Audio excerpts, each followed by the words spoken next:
मैं कॉलेज जाती सी again I was a young girl, mama नूं फोन आने कि जी कुड़ी गई है थोड़ी, सानू पता लग्या यह जे कपड़े पा के गई है, किद्दां दा लगेगा जे शामी तुसीं आउंदे हो तो उहदे कोल कपड़े ना होण।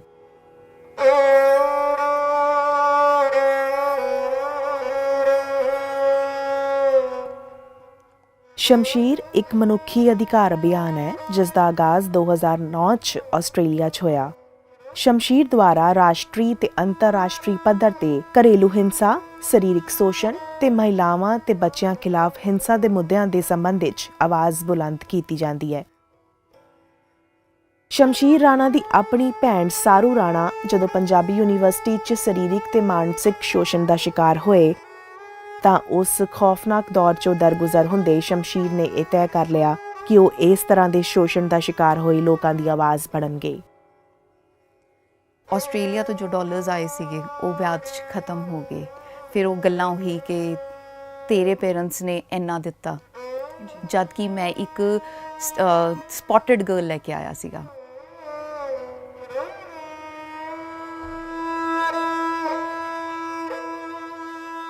सुनो इसे हवाले नाल द अनम्यूट दी खास गलबात।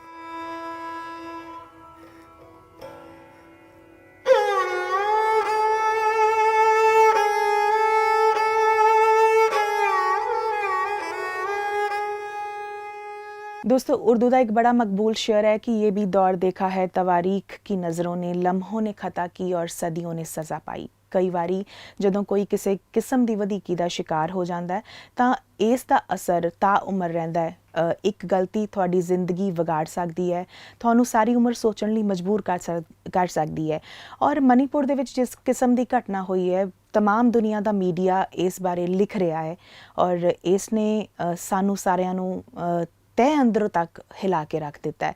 BBC ने हाल ही एक इस तरह की रिपोर्ट पब्लिश की थी जिस विच उन्हां औरतां दा वर्शन सी कि घटना तो बाद औरतां किस तरह का महसूस कर रही ने।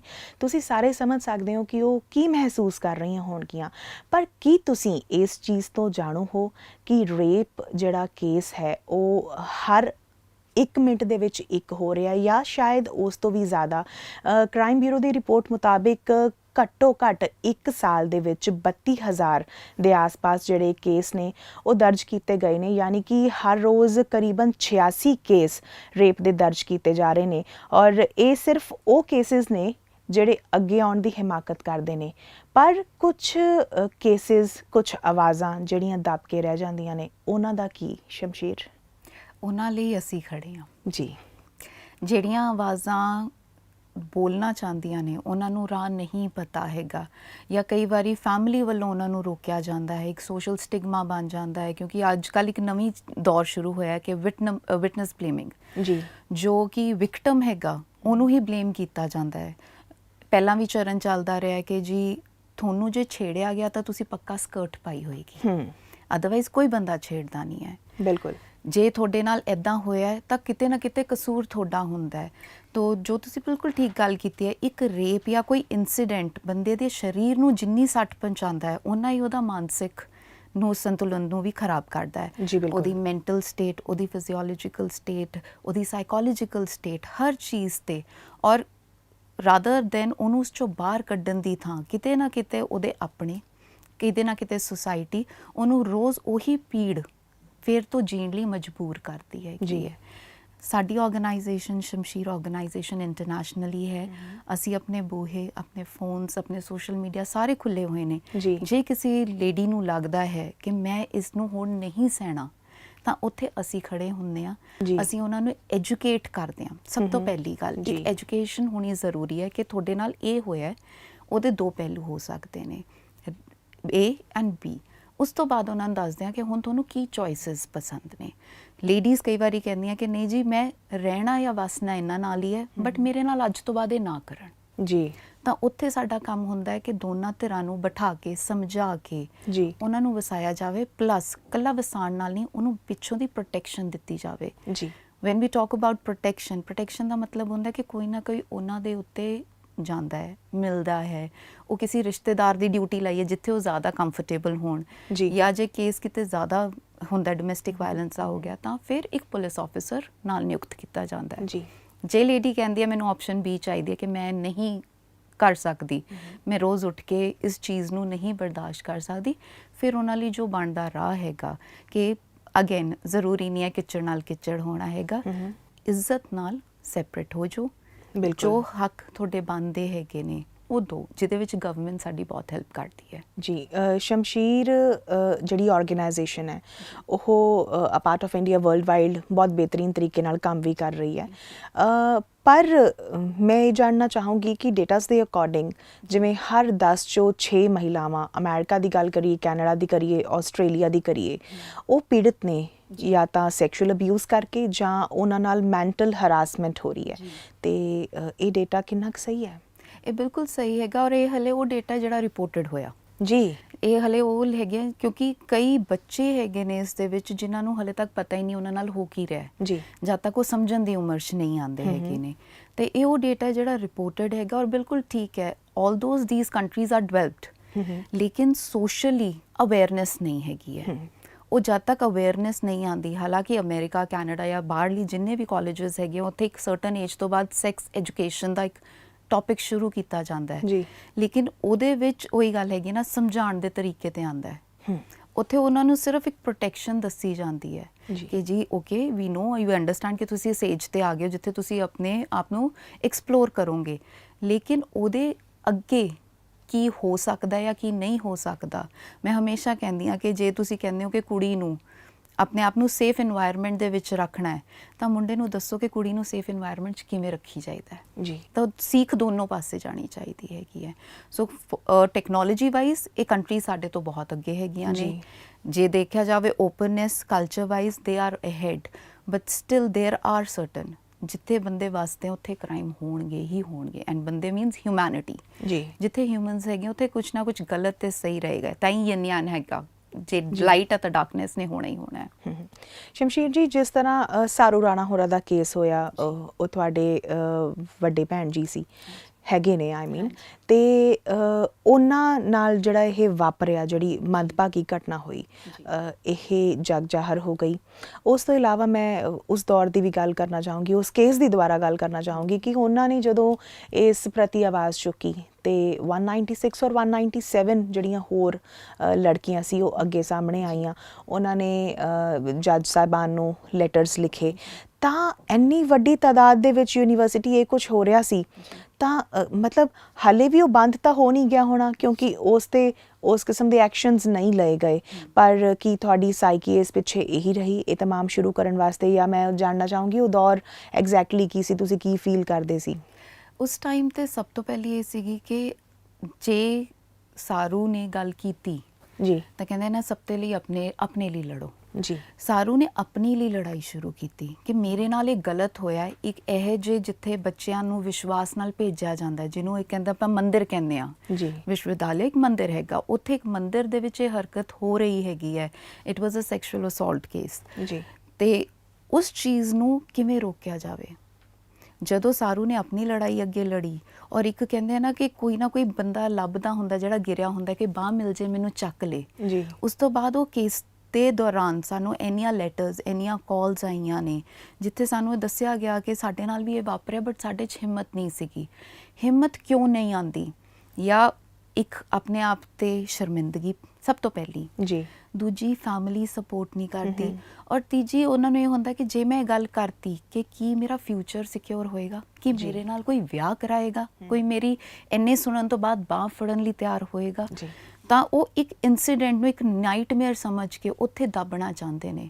ਪਰ ਜਦੋਂ ਕੋਈ ਉਹਨਾਂ ਦੇ ਹੀ ਵਰਗਾ ਅੱਗੇ ਆ ਕੇ ਆਵਾਜ਼ ਚੁੱਕਦਾ ਤਾਂ ਉਹਨਾਂ ਨੂੰ ਹਿੰਮਤ ਹੁੰਦੀ ਹੈ ਕਿ ਜੇ ਇਹ ਕਰ ਸਕਦੇ ਤਾਂ ਮੈਂ ਕਿਉਂ ਨਹੀਂ। ਜੀ, ਸਾਡੇ ਲਈ ਉਹ ਦੌਰ ਟਰੋਮੈਟਿਕ ਸੀਗਾ, ਅਸੀਂ ਬਹੁਤ ਜ਼ਿਆਦਾ ਸਟ੍ਰੈਸ 'ਚ ਰਹਿੰਦੇ ਸੀਗੇ, ਸਟ੍ਰੈਸ ਐਜ਼ ਇਨ ਕਿ ਸਾਡੇ ਮਦਰ ਸੀਗੇ ਡਾਕਟਰ ਸੁਲਤਾਨਾ ਬੇਗਮ, ਉਹਨਾਂ ਨੇ ਇਹ ਲੜਾਈ ਅੱਗੇ ਲੜੀ, ਉਹਨਾਂ ਨੇ ਇਹ ਨਹੀਂ ਸੋਚਿਆ ਕਿ ਮੇਰੀ ਇੱਕ ਧੀ ਹੈਗੀ ਹੈ ਜਿਹਦੇ ਨਾਲ ਹੋਇਆ ਤਾਂ ਦੂਜੀ ਵੀ ਧੀ ਹੈ ਜਿਹਦਾ ਵਿਆਹ ਮੈਂ ਕਰਨਾ ਹੈ, ਜੀ, ਠੀਕ ਹੈ ਜੀ, ਬੇਟਾ ਹੈਗਾ ਜਿਹਨੂੰ ਪਤਾ ਨਹੀਂ ਕੋਈ ਧੀ ਦੇਗਾ ਜਾਂ ਨਹੀਂ ਦੇਗਾ, ਸੋ ਉਹ ਸਾਰਿਆਂ ਨੂੰ ਦੇਖਦੇ, ਬਟ ਉਹਨਾਂ ਨੂੰ ਇਹ ਸੀਗਾ ਕਿ ਜੇ ਮੈਂ ਇੱਕ ਬੱਚੇ ਨਾਲ ਖੜੀ ਹਾਂ ਤਾਂ ਮੇਰੇ ਬਾਕੀ ਦੋ ਬੱਚੇ ਚੀਜ਼ ਸਮਝਣਗੇ ਕਿ ਮਦਰ ਸਾਨੂੰ ਵੀ ਸਪੋਰਟ ਕਰਨਗੇ, ਤਾਂ ਉਹ ਸੋਚ ਦੇ ਨਾਲ ਉਹਨਾਂ ਨੇ ਲੜਾਈ ਅੱਗੇ ਲੜੀ।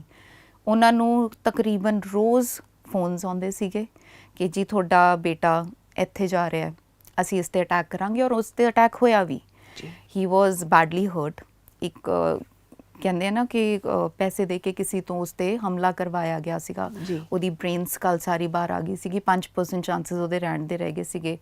ਡਾਕਟਰਸ ਨੇ ਜਵਾਬ ਦਿੱਤਾ ਸੀਗਾ, 3-4 ਮਹੀਨੇ ਲਈ ਉਹ ਪੈਰਾਲਿਟਿਕ ਵੀ ਰਿਹਾ, ਬਟ ਉਹ ਲੜਾਈ ਚੱਲਦੀ ਰਹੀ। ਜੀ। ਮੈਂ ਕਾਲਜ ਜਾਂਦੀ ਸੀਗੀ, again I was a young girl. Mama ਨੂੰ ਫੋਨ ਆਉਣੇ ਕਿ ਜੀ ਕੁੜੀ ਗਈ ਹੈ ਤੁਹਾਡੀ, ਸਾਨੂੰ ਪਤਾ ਲੱਗਿਆ ਇਹੋ ਜਿਹੇ ਕੱਪੜੇ ਪਾ ਕੇ ਗਈ ਹੈ, ਕਿੱਦਾਂ ਦਾ ਲੱਗੇਗਾ ਜੇ ਸ਼ਾਮੀ ਤੁਸੀਂ ਆਉਂਦੇ ਹੋ ਤਾਂ ਉਹਦੇ ਕੋਲ ਕੱਪੜੇ ਨਾ ਹੋਣ, ਜਾਂ ਉਹ ਬਾਜ਼ਾਰ 'ਚ ਹੋਈ ਆ। ਇਹੋ ਜਿਹੀਆਂ ਫੋਟੋਆਂ ਅਸੀਂ ਅਖਬਾਰਾਂ 'ਚ ਛਪਵਾ ਦਈਏ। ਜਦੋਂ ਕਾਲਸ ਲੈਣੀਆਂ ਬੰਦ ਕੀਤੀਆਂ ਤਾਂ ਸਾਨੂੰ ਪੋਸਟ ਕਾਰਡਸ ਆਉਂਦੇ ਹੁੰਦੇ ਸੀਗੇ, ਅਨੋਨਿਮਸ ਲੈਟਰਸ ਪ੍ਰਿੰਟਡ ਫਾਰਮ ਦੇ ਵਿੱਚ। ਔਰ ਮੈਂ hats off to my mother, ਉਹਨਾਂ ਨੇ ਕਦੀ ਆਪਣਾ ਜੋ ਸਟ੍ਰੈਸ ਸੀਗਾ ਸਾਨੂੰ ਨਹੀਂ ਦਿਖਾਇਆ। ਜੀ। ਸਾਨੂੰ ਸਿਰਫ ਇਹੀ ਕਹਿੰਦੇ ਸੀ ਕਿ ਬੇਟਾ ਸਹੀ ਲਈ ਖੜੋ, ਗਲਤ ਸਹੋ ਨਾ। ਜੀ। ਔਰ ਨਾ ਸਾਡੀ ਜ਼ਿੰਦਗੀ ਰੋਕਣ ਦੀ ਕੋਸ਼ਿਸ਼ ਕੀਤੀ ਕਿ ਨਹੀਂ ਇਹ ਹੋ ਰਿਹਾ, ਤੁਸੀਂ ਬਾਹਰ ਨਹੀਂ ਜਾਣਾ ਜਾਂ ਬੂਹੇ ਬੰਦ ਕਰੋ। ਤੁਸੀਂ, ਉਹਨਾਂ ਨੇ ਇਹੀ ਗੱਲ ਕਹੀ ਕਿ ਅਸੀਂ ਠੀਕ ਲਈ ਖੜੇ ਹਾਂ, ਅਸੀਂ ਇੱਕ ਚੰਗੀ ਲੜਾਈ ਲੜ ਰਹੇ ਹਾਂ, ਸਿਰ ਉੱਚਾ ਕਰਕੇ ਬਾਹਰ ਜਾਓ, ਕਿਸੇ ਹੋਰ ਲਈ ਪਰੇਡ ਨਾ ਬਣੋ। ਜੀ। ਸੋ ਉਹ ਚੀਜ਼ ਹੁੰਦੀ ਸੀਗੀ। Shamsheer, are we females answerable to anyone, ਜਾਂ ਸਾਨੂੰ ਹੋਣਾ ਚਾਹੀਦਾ? ਜਾਂ ਤੁਹਾਡੇ ਨਾਲ ਇਹ ਕਿੱਸਾ ਹੋ ਗਿਆ, ਜੀ। ਤੁਸੀਂ ਅੱਗੇ ਵੀ ਆ ਗਏ, ਜਗ ਜ਼ਾਹਰ ਹੋ ਗਿਆ, ਜੀ। ਪਰ ਕੀ ਫਿਰ ਤੁਹਾਨੂੰ ਵਿਆਹ ਵੇਲੇ ਪ੍ਰੋਬਲਮ ਆਈ? ਮੈਨੂੰ ਵਿਆਹ ਵੇਲੇ ਪ੍ਰੋਬਲਮ ਨਹੀਂ ਆਈ। ਫਿਰ ਠੀਕ ਹੈ ਜੀ। ਇਹ ਗੱਲ ਨੂੰ ਸਾਨੂੰ ਸਮਝਣਾ ਨਹੀਂ ਚਾਹੀਦਾ। ਬਟ ਸਾਰੂ ਦੀਦੀ ਦੇ ਮੈਰਿਜ 'ਚ ਡਿਫਿਕਲਟੀ ਆਈ ਸੀ। ਜੀ। ਕੇਸ ਚੱਲ ਰਿਹਾ ਸੀਗਾ, ਆਪਣੀ ਰਿਸਰਚ ਕਰਨ ਲਈ MFA ਉਹਨਾਂ ਨੇ ਕੀਤੀ ਹੋਈ ਹੈ, ਫਰਦਰ ਰਿਸਰਚ ਲਈ ਆਸਟ੍ਰੇਲੀਆ ਚਲੇ ਗਏ। ਜੀ। ਇੱਕ ਬਹੁਤ ਹੀ ਰਨਾਊਂਡ ਰਿਪੋਰਟਰ ਸੀਗੇ ਉਸ ਟਾਈਮ ਦੇ, ਉਹਨਾਂ ਨੇ ਪ੍ਰਪੋਜ਼ ਕੀਤਾ ਕਿ ਮੈਂ ਵਿਆਹ ਕਰਾਉਣਾ ਚਾਹੁੰਦਾ। ਤਾਂ ਹੁਣ ਇੱਕ ਸਾਈਕੀ ਜੇ ਚੱਲੀਏ ਕੁੜੀ ਦੀ ਕਿ ਇਹਨੂੰ ਮੇਰਾ ਪਾਸਟ ਪਤਾ ਹੈ, ਜੀ। ਇਹਨੂੰ ਮੇਰੀ ਪੇਨ ਪਤਾ ਹੈ, ਇਹਨੂੰ ਮੇਰੀ ਸਟਰਗਲ ਪਤਾ ਹੈ, so he is a better partner. ਜੀ। ਤੋ ਉਹ ਵਿਆਹ ਗਿਣਤੀ ਦਾ 15 ਦਿਨ ਚੱਲਿਆ। ਦੀਦੀ ਆਸਟ੍ਰੇਲੀਆ ਤੋਂ ਵਾਪਸ ਆਏ, ਉਹਨਾਂ ਦੇ ਨਾਲ ਵਿਆਹ ਕਰਵਾਇਆ। ਵਿਆਹ ਕਰਾਉਣ ਤੋਂ ਤੀਜੇ ਚੌਥੇ ਦਿਨ ਕੁੱਟਮਾਰ ਸ਼ੁਰੂ ਹੋ ਗਈ। ਕਿਉਂ ਕੁੱਟਮਾਰ ਸ਼ੁਰੂ ਹੋਈ? ਆਸਟ੍ਰੇਲੀਆ ਤੋਂ ਜੋ ਡਾਲਰਸ ਆਏ ਸੀਗੇ ਉਹ ਵਿਆਹ 'ਚ ਖਤਮ ਹੋ ਗਏ। ਫਿਰ ਉਹ ਗੱਲਾਂ ਉਹੀ ਕਿ ਤੇਰੇ ਪੇਰੈਂਟਸ ਨੇ ਇੰਨਾ ਦਿੱਤਾ, ਜਦ ਕਿ ਮੈਂ ਇੱਕ ਸਪੌਟਡ ਗਰਲ ਲੈ ਕੇ ਆਇਆ ਸੀਗਾ। ਜੀ, ਕਿ ਇਹਦੇ ਤੇ ਤਾਂ ਕਲੰਕ ਸੀਗਾ, ਹੈ ਨਾ, ਇਹਨੂੰ ਤਾਂ ਮੈਨੂੰ ਜ਼ਿਆਦਾ ਕਰਨਾ ਚਾਹੀਦਾ ਸੀਗਾ। ਦੀਦੀ ਦੀ ਫਲਾਈਟ ਹਫਤੇ ਬਾਅਦ ਹੀ ਵਾਪਸ ਸੀ ਔਰ ਉਹਨਾਂ ਨੇ ਉੱਥੇ ਜਾ ਕੇ ਪੇਪਰ ਪਾਉਣੇ ਸੀਗੇ।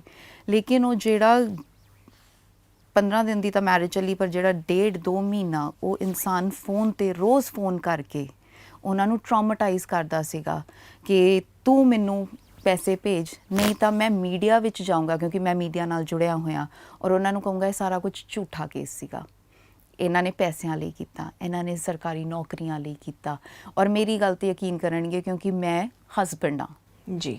ਸੋ ਉਸ ਚੀਜ਼ 'ਤੇ ਅਗੇਨ ਉਹ ਤੋਂ ਡਿਵੈਲਪ ਹੁੰਦਾ ਹੈ ਕਿ ਕੁੱਟਮਾਰ ਤੋਂ ਬਾਅਦ ਵੀ ਜਦੋਂ ਬੰਦਾ 7 ਸਮੁੰਦਰ ਪਾਰ ਹੈ, ਉੱਥੇ ਵੀ ਤੁਹਾਨੂੰ ਕਿੱਦਾਂ ਮੈਂਟਲੀ ਟੌਰਚਰ ਕਰ ਸਕਦਾ ਹੈ। ਜੀ। ਫਿਰ ਆਵਾਜ਼ ਚੁੱਕੀ ਗਈ। ਜੀ। ਫਿਰ ਇਸ ਹੱਕ ਲਈ ਆਵਾਜ਼ ਚੁੱਕੀ ਗਈ ਕਿ ਜਿੱਦਾਂ ਇਹ ਲੇਡੀਜ਼ ਸਰਵਾਈਵ ਕਰਦੀਆਂ ਨੇ ਤਾਂ ਉਹਨਾਂ ਦੇ ਫੈਮਿਲੀ ਦੇ ਵਿੱਚ ਕਿਵੇਂ ਅੱਗੇ, ਜੇ ਕੋਈ ਵੱਸ ਵੀ ਗਈ ਜਾਂ ਵਿਆਹੀ ਵੀ ਗਈ ਤਾਂ ਅੱਗੇ ਉਹਦੇ ਲਈ ਸਮੂਥ ਮੈਂਟਲੀ ਕਿੰਨਾ ਇੰਪੋਰਟੈਂਟ ਹੈਗਾ। ਫਿਰ ਸ਼ਮਸ਼ੀਰ ਨੇ ਉਸ ਵੱਲ ਰੁਖ ਕੀਤਾ। ਜੀ। ਪਹਿਲਾਂ ਪੀੜਤਾਂ ਲਈ ਗੱਲ ਕਰਨ ਲਈ ਤੇ ਫਿਰ ਉਹਨਾਂ ਨੂੰ ਬਾਅਦ ਚ ਮੈਂਟਲੀ ਸਟੇਬਲ ਰੱਖਣ ਲਈ, ਬਿਕੋਜ਼ ਇਹ ਬਹੁਤ ਜ਼ਿਆਦਾ ਵੱਡੀ ਲੜਾਈ ਹੈਗੀ ਹੈ। ਬਿਲਕੁਲ, ਕਿਉਂਕਿ ਤੁਸੀਂ ਕਿਸੇ ਦੇ ਹਾਲਾਤ ਬੇਸ਼ੱਕ ਹੋ ਸਕਦਾ ਵੀ ਸੁਧਾਰ ਦਿਓ, ਪਰ ਉਸ ਨੂੰ ਸਾਈਕੋਲੋਜੀਕਲੀ ਬੈਲੈਂਸ ਕਰਨਾ, ਉਸ ਨੂੰ ਮੈਂਟਲੀ ਦੁਬਾਰਾ ਜ਼ਿੰਦਗੀ ਜਿਉਣ ਲਈ ਪ੍ਰੇਰਿਤ ਕਰਨਾ ਆਪਣੇ ਆਪ 'ਚ ਇੱਕ ਬਹੁਤ ਵੱਡਾ ਟਾਸਕ ਹੈ। ਔਰ ਇਹ ਹਰ ਕਿਸੇ ਦੇ ਵੱਸ ਦੀ ਗੱਲ ਵੀ ਨਹੀਂ, ਔਰ ਇੰਨੀ ਜਲਦੀ, ਕਿਉਂਕਿ ਹਰੇਕ ਬੰਦੇ ਦੀ ਸਾਈਕੀ ਡਿਫਰੈਂਟ ਕਿਸਮ ਦੀ ਹੁੰਦੀ ਹੈ ਤੇ ਹਰੇਕ ਪੈਂਤੜਾ ਹਰ ਇੱਕ ਬੰਦੇ ਤੇ ਅਪਲਾਈ ਨਹੀਂ ਕੀਤਾ ਜਾ ਸਕਦਾ। ਸ਼ਮਸ਼ੀਰ ਦੇ ਦੌਰਾਨ ਸ਼ਮਸ਼ੀਰ ਨੇ ਕਿਸ ਤਰ੍ਹਾਂ ਦੇ ਕੇਸਿਸ ਸੌਟ ਆਊਟ ਕੀਤੇ, ਮੈਂ ਜਾਣਨਾ ਚਾਹਾਂਗੀ। ਕੁਝ ਘਟਨਾਵਾਂ ਦਾ ਜ਼ਿਕਰ, ਕੁਝ ਕੇਸਿਸ ਸਾਡੇ ਨਾਲ ਸਾਂਝਾ ਕਰੋ। ਓਬਵੀਅਸਲੀ ਮੈਂ ਨਾਮ ਨਹੀਂ ਲੈ ਸਕਦੀ। ਬਿਲਕੁਲ। And we respect that. ਜੀ।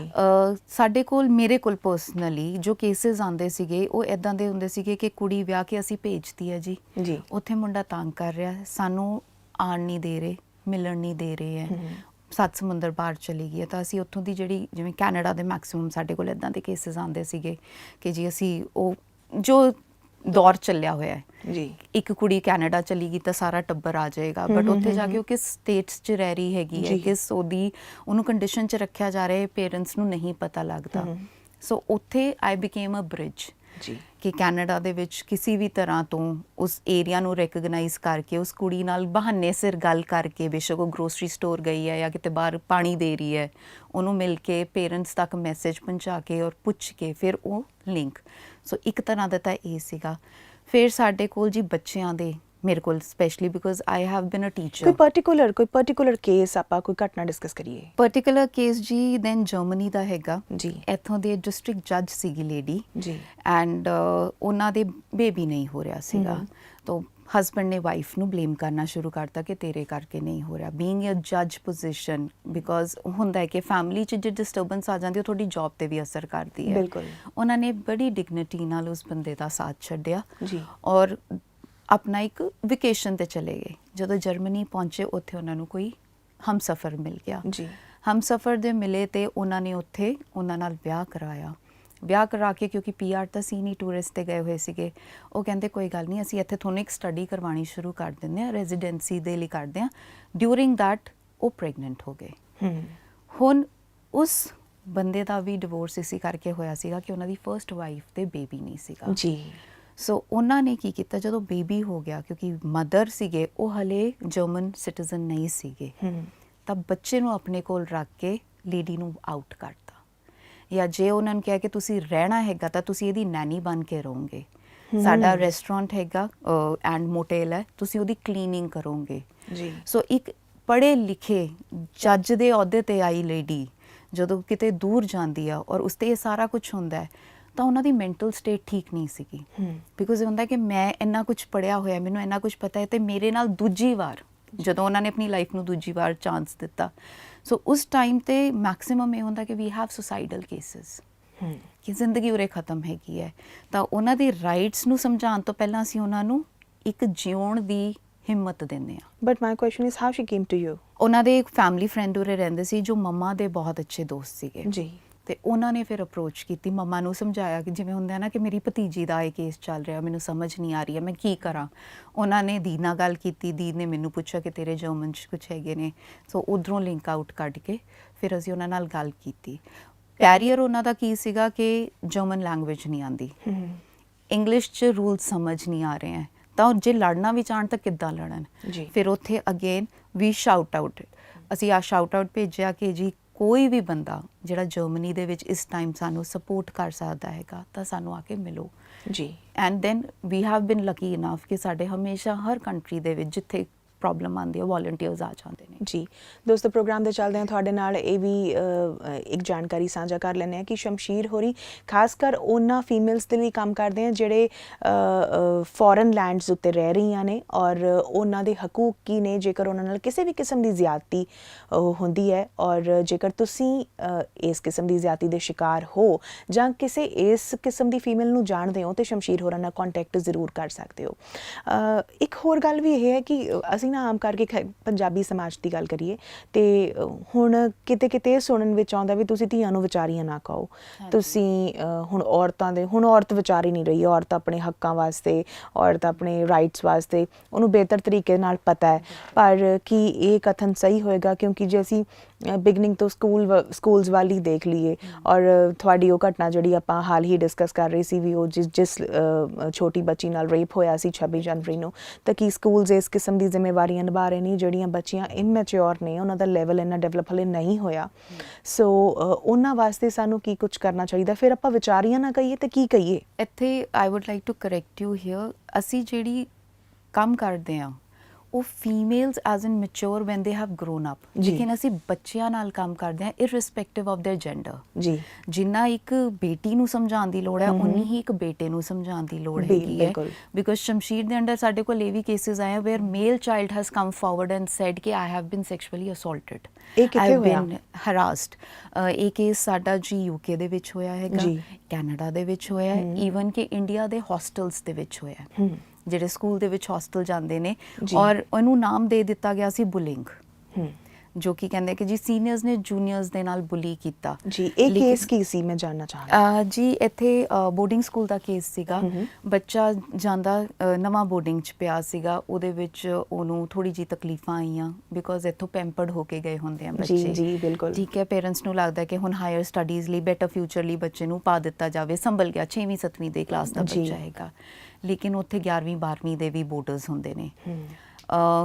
11ਵੀਂ 12ਵੀਂ ਵਾਲੇ ਬੱਚਿਆਂ ਨੇ ਤੰਗ ਕਰਨਾ ਸ਼ੁਰੂ ਕੀਤਾ, ਅੱਛਾ ਤੇਰੇ ਸ਼ੂਜ਼ ਬੜੇ ਅੱਛੇ ਹੈ, ਤੈਨੂੰ ਕੱਪੜੇ ਬੜੇ ਅੱਛੇ ਮਿਲਦੇ ਆ, ਇਹ ਹੈ ਉਹ ਹੈ, ਕਿਸੇ ਤਰ੍ਹਾਂ ਉਹਨੂੰ ਇੱਕ ਸਿਚੁਏਸ਼ਨ 'ਚ ਪਾ ਦਿੱਤਾ ਗਿਆ। ਫਿਰ ਉੱਥੋਂ ਸ਼ੁਰੂ ਹੋਈ ਬਲੈਕਮੇਲਿੰਗ। ਜੀ ਵਾਸ਼ਰੂਮ ਦੇ ਵਿੱਚ ਬੱਚਾ ਸਵੇਰੇ ਨਹਾ ਰਿਹਾ ਸੀਗਾ, ਉਹਦੀ ਫੋਟੋ ਖਿੱਚੀ ਗਈ, ਜੀ ਫਿਰ ਉਹਨੂੰ ਉੱਥੋਂ ਬਲੈਕਮੇਲ ਕੀਤਾ ਗਿਆ ਕਿ ਜੇ ਤੂੰ ਆਪਣੇ ਪੇਰੈਂਟਸ ਤੋਂ ਸਾਡੇ ਲਈ ਇਹ ਚੀਜ਼ਾਂ ਨਹੀਂ ਮੰਗਾਏਗਾ ਤਾਂ ਅਸੀਂ ਇਹ ਅੱਗੇ ਕਲਾਸ 'ਚ ਫਾਰਵਰਡ ਕਰ ਦਾਂਗੇ ਜਾਂ ਅਸੀਂ ਦਿਖਾਵਾਂਗੇ। ਬੱਚੇ ਨੇ ਹੌਲੀ ਹੌਲੀ ਕੀਤਾ, ਪੇਰੈਂਟਸ ਨੇ ਸਗੋਂ ਕਿਹਾ ਕਹਿੰਦੇ ਤੂੰ ਘਰੇ ਤਾਂ ਸਾਡੇ ਤੋਂ ਚੀਜ਼ਾਂ ਮੰਗਦਾ ਨਹੀਂ ਸੀਗਾ, ਬਾਹਰ ਜਾ ਕੇ ਕਿਵੇਂ ਹੈ।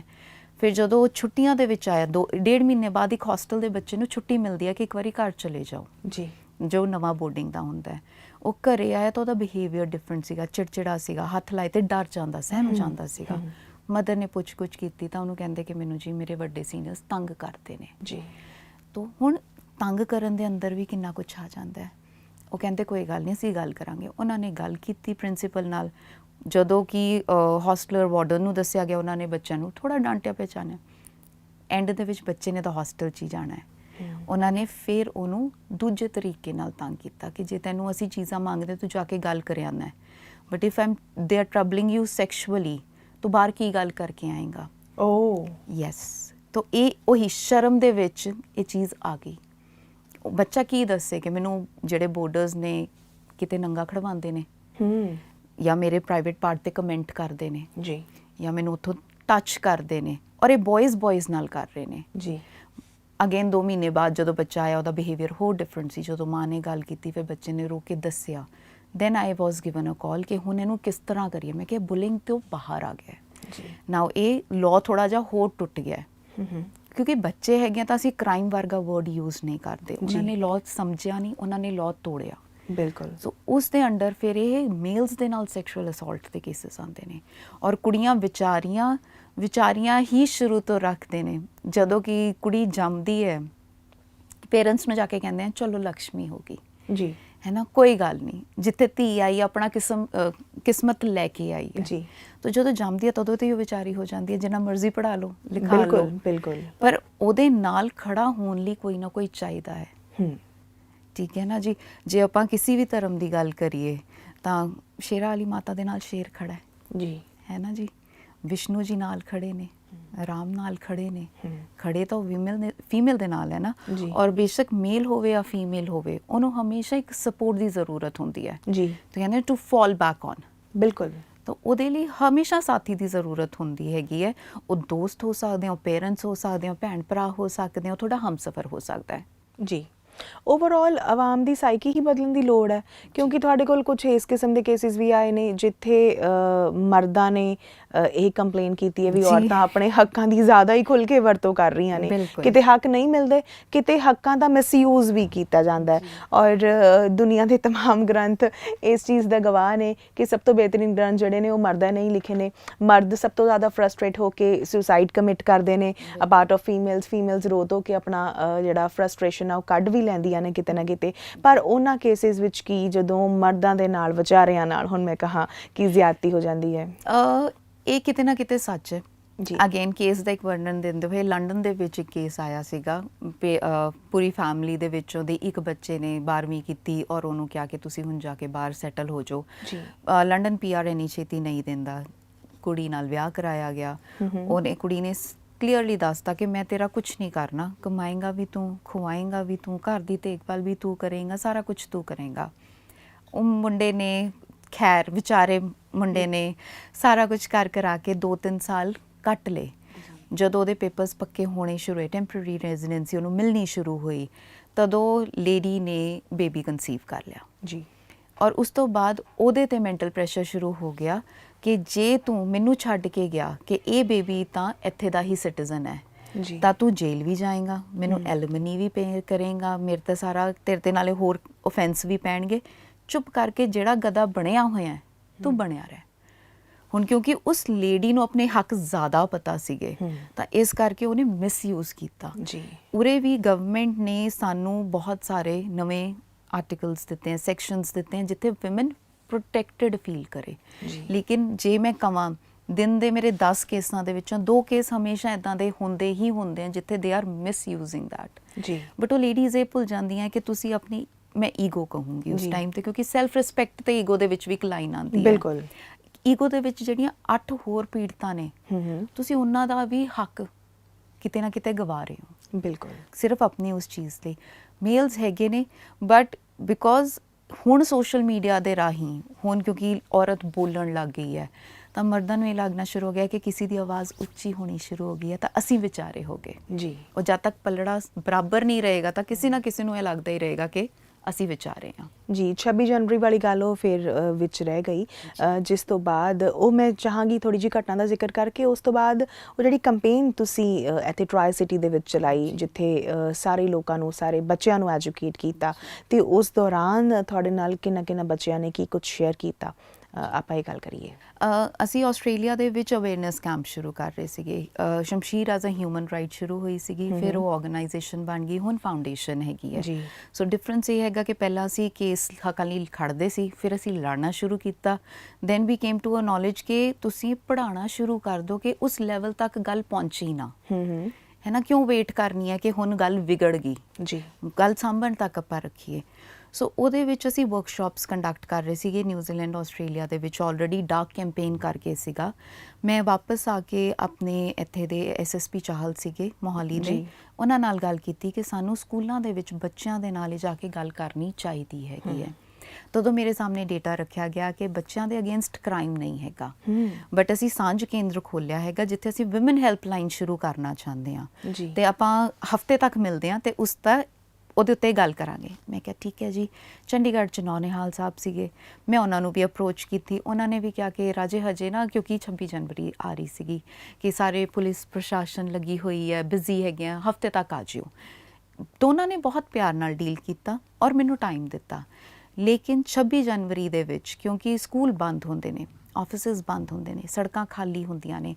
ਗਵਰਨਮੈਂਟ ਸਕੂਲ ਦਾ ਇੱਕ ਬੱਚਾ ਵਾਪਸ ਆ ਰਿਹਾ ਸੀਗਾ ਔਰ ਟ੍ਰੈਫਿਕ ਪਾਰਕ ਜਿਹੜਾ ਹੈਗਾ ਚੰਡੀਗੜ੍ਹ ਦਾ, ਉਹਦੇ ਵਿੱਚ ਉਹਦੇ ਨਾਲ ਇੱਕ ਘਟਨਾ ਵਾਪਰੀ। ਸ਼ੀ ਵਾਜ਼ ਰੇਪਡ, ਸ਼ੀ ਵਾਜ਼ ਅ ਮਾਈਨਰ। ਜਦੋਂ ਉਹ ਘਰੇ ਗਈ, ਪੇਰੈਂਟਸ ਨੇ ਉਹਦੀ ਹਾਲਤ ਦੇਖੀ, ਉਹਨਾਂ ਨੇ ਸਕੂਲ ਨੂੰ ਕਿਹਾ।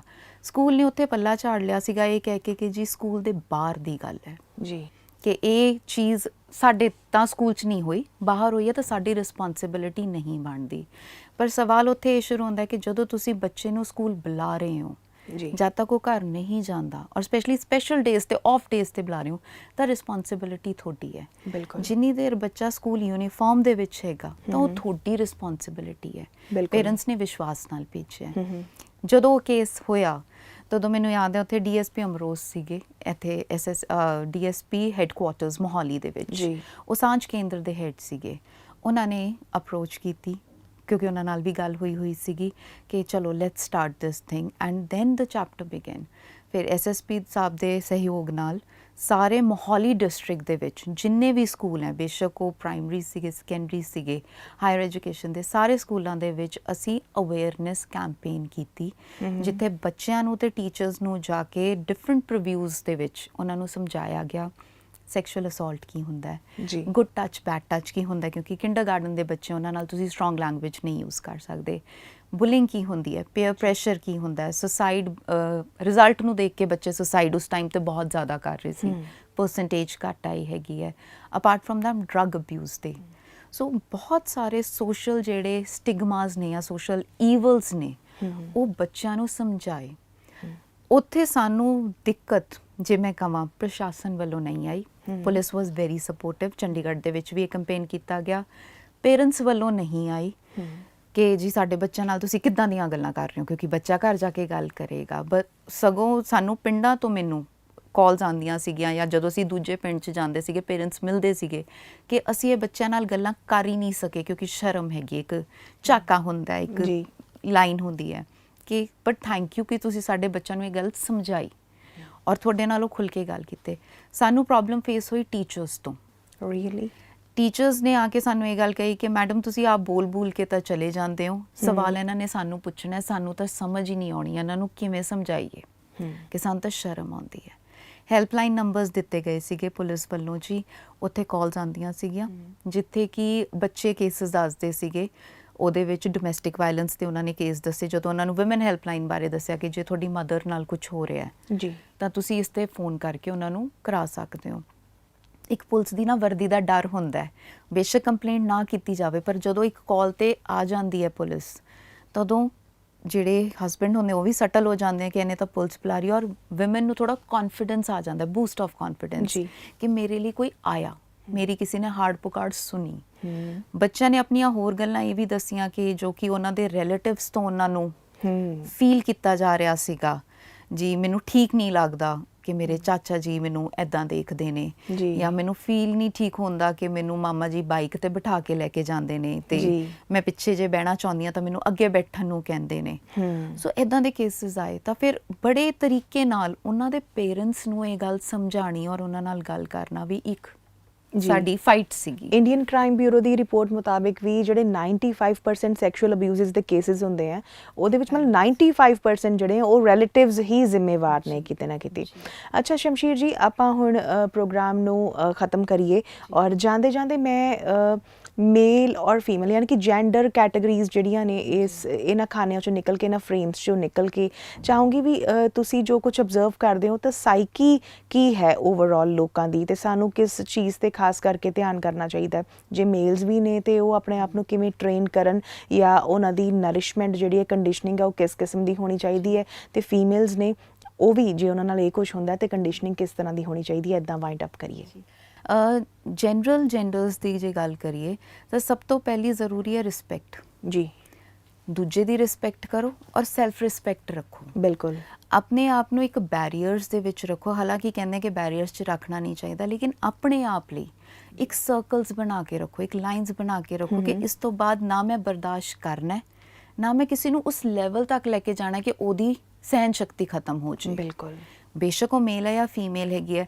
ਦੇਰ ਆਰ ਕੇਸਿਸ ਜਿੱਥੇ ਫੀਮੇਲਸ ਵੀ ਮਰਦਾਂ ਨੂੰ ਕੁਛ ਨਾ ਕੁਛ ਟੌਂਟ ਮਾਰਦੀਆਂ ਰਹਿੰਦੀਆਂ ਨੇ ਫੈਮਲੀਜ਼ ਨੂੰ ਲੈ ਕੇ ਜੀ, ਠੀਕ ਹੈ। ਉਸੇ ਤਰ੍ਹਾਂ ਮੇਲਸ ਮਾਰਦੇ ਰਹਿੰਦੇ ਨੇ।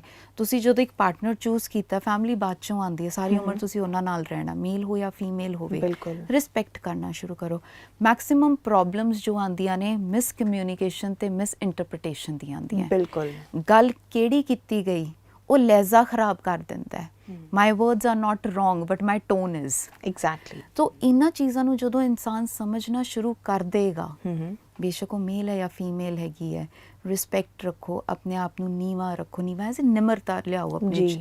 ਜੋ ਤੁਸੀਂ ਜੇ ਕਿਸੇ ਤੋਂ ਵੱਧ ਕਮਾ ਰਹੇ ਹੋ, ਜਿਵੇਂ ਫੀਮੇਲਸ ਦੀ ਸੈਲਰੀ ਜ਼ਿਆਦਾ ਹੈਗੀ ਹੈ, ਤਾਂ ਹਸਬੈਂਡ ਇਹ ਸੋਚੇ ਕਿ ਮੇਰੇ ਘਰ 'ਚ ਜ਼ਿਆਦਾ ਬਰਕਤ ਆ ਰਹੀ ਹੈ ਜੀ, ਔਰ ਜੇ ਫੀਮੇਲ ਜ਼ਿਆਦਾ ਕਮਾ ਰਹੀ ਹੈ ਤਾਂ ਮੇਲ ਨੂੰ ਇਹ ਨਾ ਕਵੇ ਕਿ ਤੂੰ ਮੇਰੇ ਤੋਂ ਘੱਟ ਕਮਾਉਂਦਾ ਹੈ। ਬਿਲਕੁਲ, ਕਿਉਂਕਿ ਪਈਏ ਦੋਨਾਂ ਨੇ ਬਰਾਬਰ ਨਹੀਂ ਚੱਲਣਾ ਹੈ। ਬੈਲੈਂਸ ਜਿਹੜਾ ਉਹ ਲਾਜ਼ਮੀ ਹੈ। ਬੈਲੈਂਸ ਜੀ, ਬੈਲੈਂਸ ਰਵੇ, ਇੱਕ ਦੂਜੇ ਨਾਲ ਸਰਕਲ ਆਫ ਲਵ 'ਚ ਰਹਿਣ and everything wood B fine. ਦੋਸਤੋ, ਉਮੀਦ ਕਰਦੇ ਹਾਂ ਕਿ ਅੱਜ ਦੀ ਜਿਸ ਟੌਪਿਕ ਤੇ ਅਸੀਂ ਗੱਲਬਾਤ ਕੀਤੀ ਹੈ, ਇੱਕ ਸੈਂਸੀਬਲ ਮੈਨਰ ਦੇ ਨਾਲ ਇੱਕ ਸੈਂਸੀਬਲ ਡਿਸਕਸ਼ਨ ਅਸੀਂ ਕਰਨ ਦਾ ਹਿਆ ਕੀਤਾ। ਉਮੀਦ ਕਰਦੇ ਹਾਂ ਕਿ ਤੁਹਾਨੂੰ ਅੱਜ ਦੇ ਵਿਚਾਰ ਪਸੰਦ ਆਏ ਹੋਣਗੇ, ਔਰ ਖਾਸ ਕਰਕੇ ਪਸੰਦ ਆਉਣ ਤੋਂ ਵੀ ਵੱਡੀ ਜੇਕਰ ਮੈਂ ਗੱਲ ਕਰਾਂ, ਇਹਨਾਂ ਤਮਾਮ ਚੀਜ਼ਾਂ ਤੇ ਸਾਨੂੰ ਧਿਆਨ ਦੇਣ ਦੀ ਜ਼ਰੂਰਤ ਹੈ।